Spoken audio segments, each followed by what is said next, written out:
Ah, hola chicos, mi nombre es Sonic y estoy con la paz y tranquilidad.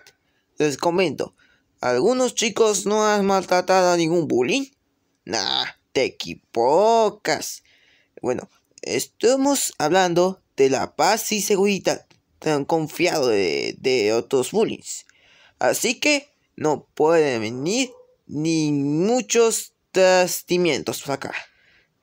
Eso es todo, chicos. Recuerden, si cruzas la luz con color rojo, podrías esperar un rato más y escúchame.